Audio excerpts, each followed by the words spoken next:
Hello aspirants, welcome to Indian Express reading. आज Sunday Express है। UPSC examination point of view से हम लोग देख लेते हैं क्या इंपॉर्टेंट अपडेट है।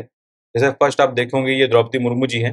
इन्होंने सुखोई 30 MKI पे उड़ान भरा, एक फर्स्ट शॉट किया अपना। तो ये आपको अवेयरनेस होना चाहिए सुखोई 30 MKI के बारे में। जैसे रशिया से हम लोग ने ये फाइटर जेट लिया है, इसके बारे में कुछ यूनिक फीचर एक दो आप जान सकते हो। फिर सेकंड आपको ये जानना है कि रिमोट वोटिंग प्लान जो कुछ दिन पहले इलेक्शन कमीशन ऑफ इंडिया ने बताया था माइग्रेंट्स लोग के वोटिंग को इनेबल करने के लिए, जहाँ पे वो लोग ईवीएम की जगह रिमोट वोटिंग मशीन्स प्लांट करेंगे, जहाँ पे माइग्रेंट्स अपने स्टेट के लिए कॉन्स्टिट्यूंसी के लिए वोट कर सकते हैं। तो ये प्लान में काफी सारे ऑब्जेक्शंस आए बहुत सारे पॉलिटिकल पार्टी द्वारा, तो इस प्लान को भी शेल्फ कर दिया गया। माने अब इस पे कुछ टाइम तक कोई बात नहीं करेगा।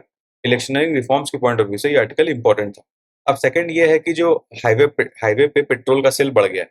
ये कहाँ से? ऑयल मार्केटिंग कंपनी ने अपडेट दिया कि उनका ट्रेंड देख के कि हाईवे पंप्स पे उनका पहले डीजल का सेल ज्यादा होता था कॉमर्शियल व्हीकल्स के लिए, क्योंकि ट्रक्स वगैरह में डीजल ज्यादा यूज होता है, तो हाईवे पे वही व्हीकल ज्यादा देखने मिलते थी। पर अब रिसेंटली पेट्रोल का सेल्स बढ़ गया है। तो पेट्रोल का सेल्स बढ़ने से उनका ये मानना है कि लोगों का चॉइस जो है, प्रेफरेंस जो है, पब्लिक ट्रांसपोर्ट से हट के पर्सनल ट्रांसपोर्ट पे बढ़ा है, माने स्पेशली कोविड के बाद। तो ये ट्रेंड आप ध्यान रख सकते हो। कहीं भी ऐसा क्वेश्चन आता है तो उसको डेफिनेटली आप यूज कर सकते हो मेंस के अंदर। फिर आसाम में जो गुवाहाटी है, गुवाहाटी शहर के अंदर तरु सजल स्टेडियम जो है, उसमें आसाम 11,000 आर्टिस्ट मिलकर बिहू परफॉर्मेंस देंगे और एक वर्ल्ड रिकॉर्ड सेट करेंगे। अब आपको समझना है कि बिहू नाच यानी बिहू डांस जो है, वो आसाम में कोंगाली बिहू और बोहाग बिहू, जिसको आसामी न्यू ईयर की तरह भी सेलिब्रेट किया जाता है उसके आसपास के टाइम पे, तो उनके लिए एक बिगर सेलिब्रेशन एरिया होता है जहाँ पे बिहू लोग परफॉर्म करते हैं। तो वर्ल्ड रिकॉर्ड अटेम्प्ट किया जा रहा है इसके आसपास।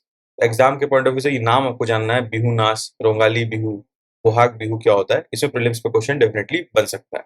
अब जम्मू एंड कश्मीर के सनासर एरिया, जो कि रामाबान डिस्ट्रिक्ट में पड़ता है, वहां पे फर्स्ट ट्यूलिप गार्डन बनाया गया टूरिज्म को बूस्ट करने के लिए। हल्का सा बात जान सकते हो, या फिर टूरिज्म प्रमोट करने पे कभी क्वेश्चन आया तो आप इसका एग्जांपल कोट कर सकते हो मेंस के अंदर। बस इतना ही है। अभी पंजाब गवर्नमेंट ने ये प्लान किया है, इवनिंग टाइम में जैसे कई बार इलेक्ट्रिसिटी यूज होना स्टार्ट हो जाता है ऑफिसों के अंदर, तो उसको इलेक्ट्रिसिटी यूज को बचाने के लिए ऑफिस का टाइमिंग 9 से 5 हटा के 7:30 से 2 बजे कर दिया गया है। तो इसको आप एज एग्जाम्पल कोट कर सकते हो, एथिक्स के अंदर डेफिनेटली कर सकते हो।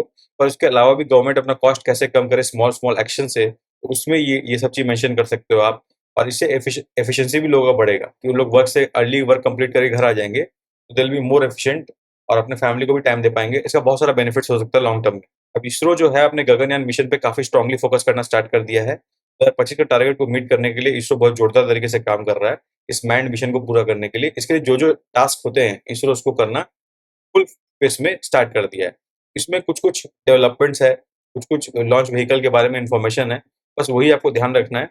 और जैसे अम्बिलिकल टावर जो होता है, ये क्या होता है ये आपको जानना चाहिए प्रीलिम्स के पॉइंट ऑफ व्यू से। और कुछ ज़्यादा इंपॉर्टेंट इन्फॉर्मेशन है नहीं। जैसे कि लॉन्च व्हीकल जो है उसका नाम है लॉन्च व्हीकल मार्क 3, जो इंडिया का हेवीएस्ट लॉन्च व्हीकल रॉकेट है, जिसमें अभी हम लोग वन वेव सेटेलाइट भी 36 सेटेलाइट जो हम लोग लॉन्च किए थे, वो भी हम लोग इसी व्हीकल से लॉन्च किए थे। इसी में गगनयान मिशन हम लोग लॉन्च करेंगे। इसमें ह्यूमन रेटिंग रिक्वायरमेंट को हम लोग कंप्लीट करने का ट्राई किए, जिसमें 2 सॉलिड बूस्टर्स जो ह्यूमन रेटेड है, फिर 4 लिक्विड फ्यूल बेस्ड स्टेज, और फिर क्रायोजेनिक अपर स्टेज। ये 4 स्टेज में काम होगा, 2 बूस्टर, एक लिक्विड स्टेज और एक अपर क्रायोजेनिक स्टेज। और फिर ह्यूमन रेटेड सॉलिड बूस्टर को यूज किया गया है। ये सिमिलर बूस्टर यूज किया गया था वन वेब सेटेलाइट के अंदर मार्च में, जब हम लोग ने 36 सेटेलाइट लॉन्च किया था वन वेब के लिए। फिर इस सिस्टम में एक इंपॉर्टेंट जानकारी ये है कि environment control and life support system एक सिस्टम है जो स्पेस फ्लाइट के अंदर प्रेशर, टेम्परेचर, ह्यूमिडिटी और gas gas exchange of flu को मेंटेन करेगा, ताकि ये जो पूरा एक्सपीडिशन है ये स्मूथ रहे। अब वर्ल्ड न्यूज में इंपॉर्टेंट अपडेट ये है कि ताइवान का जो स्टेट है उसको पार करके चाइना ने मिडिल लाइन को क्रॉस करके वहां पे ड्रिलिंग स्टार्ट कर दिया। अब ये क्यों हुआ था? क्योंकि कुछ दिन पहले ताइवान ने यूएस हाउस ऑफ रिप्रेजेंटेटिव के जो स्पीकर है उनको इनवाइट किया था, उनसे बातचीत किया था, तो इससे चाइना को बुरा लगा।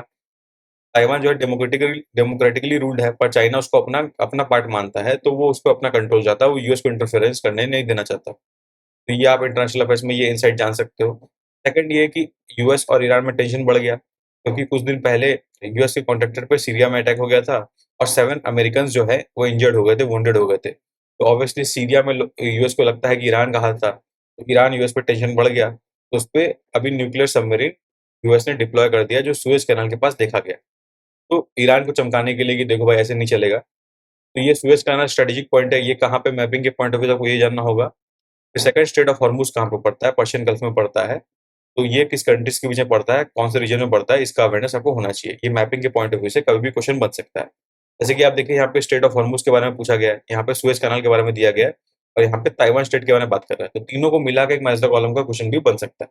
अब इकोनॉमी पेज में जो है प्रधानमंत्री मुद्रा योजना के बारे में बताया गया है। ये 8 साल पहले योजना स्टार्ट हुआ था, काफी सक्सेसफुल योजना रहा। तो इसके अंदर आपको 2-3 फैक्ट्स ये जानने होंगे मेनली कि जो योजना है इसके अंदर 3 कैटेगरी ऑफ लोन होता है। शिशु लोन जो कि 50,000 रुपए तक होता है, किशोर लोन जो कि 50,000 से 5 लाख तक होता है, तरुण लोन जो 5 लाख से 10 लाख तक होता है। ये 3 आपको मोस्ट इम्पोर्टेंटली ये जानकारी होना चाहिए। तो मुद्रा लोन जो है इसमें कुछ डेटा है, ट्रेंड है, जो आप इकोनॉमी के पॉइंट ऑफ व्यू से याद रख सकते हो, अगर स्टेटमेंट बनता है तो, या फिर मेंस में भी इसको कोट कर सकते हो आप कि 40% ऑफ टोटल लोन जो मुद्रा का है, वो शिशु कैटेगरी के अंदर दिया गया है। 68% जो लोन है वो वुमेन एंटरप्रेन्योर्स ने एक्सेस किया है। 51% जो लोन है वो entrepreneurs of SC, ST and OBC category की कम्युनिटी ने एक्सेस किया है। तो इससे ये पता चलता है कि बैकवर्ड कम्युनिटी ने भी लोन को इजीली एक्सेस कर पाए और काफी अच्छी संख्या में कर पाए। तो ये इस लोन का प्लस पॉइंट दिखाता है कि इस लोन से लोगों ने बेनिफिट किया, एंटरप्रेन्योर्स ने, और एम्प्लॉयमेंट जनरेट जनरेट किया खुद के लिए और दूसरों के लिए। फिर मुद्रा लोन में क्या गवर्नमेंट खुद भी थोड़ा प्रिकॉशनरी मेजर लेता है, पर उसके बाद भी एनपीएस जो है वो 3.17% रहा, जो कि काफी अच्छा है, माने बहुत ही कम है, इसको और भी कम किया जा सकता है। और public sector banks already advised है कि प्रोएक्टिव मेजर्स ले इंश्योर करने के लिए कि मुद्रा लोन में एनपीएस कम से कम। तो ये कुछ फैक्ट्स आपको मुद्रा लोन के बारे में पता होने चाहिए। उसको आप मेंस और प्रीलिम्स दोनों में यूज कर सकते हो एग्जाम के हिसाब से। फिर एक लेटेस्ट ट्रेंड डेवलप ये हो रहा है कि स्पेस कम्युनिकेशन रेस। आपको पता है स्टारलिंक कंपनी जो है वो स्पेस में कॉन्स्टलेशन बना रहा है सैटेलाइट्स का, ताकि वो satellite based internet service provide कर सके रिमोट से रिमोट एरिया में। सिमिलरली वन वेब भी ये काम में लगा हुआ है, जिसमें इंडिया ने भी वन वेब का हेल्प किया। तो अब स्पेस कम्युनिकेशन जो है, स्पेस के थ्रू इंटरनेट का जो एक सर्विस है, ये अब इम्पोर्टेंट मार्केट बनने वाला आने वाले कुछ समय में। इसमें कॉर्पोरेट्स रेस करेंगी ताकि कौन इस सर्विस को एलोकेट कर सकते हैं यूजर्स को, उसका मेथड क्या होगा, उसका रेगुलेशन क्या होगा। तो इस कंटेक्स्ट में आपको इसका अवेयरनेस होना चाहिए कि स्पेस कॉम्स रेस एक बूमिंग फील्ड है, इसमें आने वाले टाइम में कुछ चैलेंजेस आने वाले हैं। तो अगर इसके संबंधित में कुछ डेवलपमेंट होता है तो आपको ध्यान रखना है। तो बस यही था आज के न्यूज़पेपर में। तो आपको इनिशिएटिव अच्छा लगा हो, if you like the initiative then channel को लाइक करें, सब्सक्राइब करें। तब तक के लिए best wishes for the examination.